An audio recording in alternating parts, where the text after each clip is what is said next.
Okay, so this is the travel limit on the injector measurement that we're doing here. Had to make another little base and had to make a little offset. Can't really see it.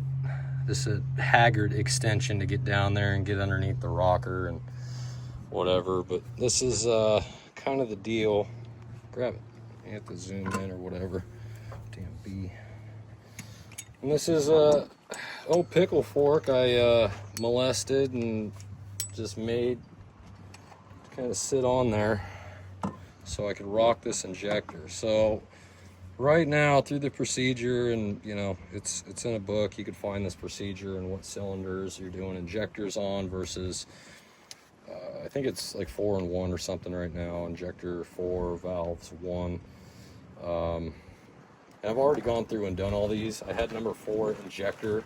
The plunger was sticking in the barrel, and that was a new assembly. It had a little bit of condensation style rust on it when we got it. And I tried my best to clean it up and get it in. It was working, but when we were doing this last time, it was binding, it was sticking, going down and coming up. You know, just I'm worried that when we're cranking it over, if that thing hangs down and doesn't give the pushback that the push rod's going to need to hold that rocker arm on there, it could come dislodged and cause problems. So the way to do this is when you get, I'm on C right now on the second setting, or the second revolution around on the accessory drive. So what you got to do is compress the rocker arm fully, the injector rocker arm, until you feel it bottom out in its cup. You know, you don't try to mash it in there, you just bottom it out. And when you do that, you got to zero this indicator. So it's taking some of the slop out of that push rod. Okay, so we're going to bottom it out. It's bottomed. And set that to 0. And we're going to let it come back. It's 100.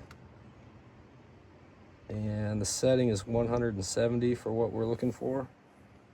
So once you do that, once you got it at 170, tighten down that adjuster nut. You can see it's walking back up. That's all right. So now that it's close and you know the gauge was zeroed, you can actually just watch it, get it perfect. Set this hand tighten the lock nut and put a little bit of torque on it. But let's see, need a wrench. But going back and forth, you know, when you tighten down the lock, it could either press it down or lift it a little bit. So got to kind of do it a few times to check it. And this is my second time around. Well, I've done it all, set it all, checked it multiple times, and then gone back around completely rechecking, just making sure that as the engine rolls over, oil's compressed out of places, and you know, things have settled. If something was hung up on something before, it's not now, kind of deal. So we're right there. That's 100 and dead on 70. So we're good. I'm gonna go ahead and lock that down. I'm on B right now, I think. Or I'm on A, so I've still got to go to back through B and back through C, check and lash and all this again. So we're good for this injector. Keep holding. I need to find my offset wrench. Shit's just a mess right now, as usual. If you follow my videos at all, you know how I roll. Well, I got my son stepping on the wrench I need. Good. Move your foot. Yeah, it ain't under there. Didn't think so. So I lost a wrench.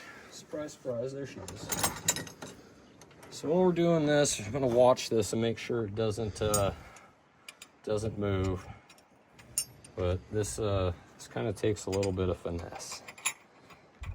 And of course it's in a spot that's not optimal for me.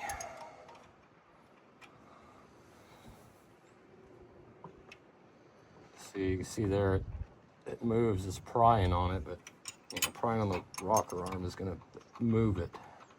So I'll go back and recheck all these for torque, but right now I'm just getting them tight. Torque tight.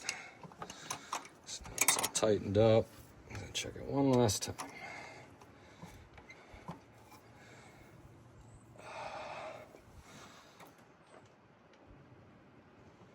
Zeroed right back to 170. So we're good. So that's some homemade tools for, if you saw my other video, base or the initial injector setting. I was able to use basically the same dial mount. Had to make a new perch for the bottom, but no big deal. And you know, able to get this done properly. So that's about it. It's gonna go through, check the lash on the rest of these, and we're gonna put the gaskets back on, torque down our Jake brake assemblies, get the valve covers back on. Now I don't have to worry about tarping it every night. So once that's done, I could set the intake back on, get all that sealed up. And with this done, go ahead and, well, these are already torqued, but go back, recheck them, and then install my air compressor and the fuel pump.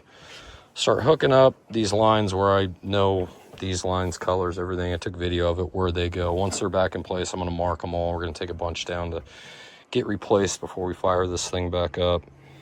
But you see, I got that damn slop out of this thing. It was, you know, like I said, you just need to mount the accessory drive housing back on. But that's, hopefully this is it. Hopefully this pig will run. So we'll be back with that video.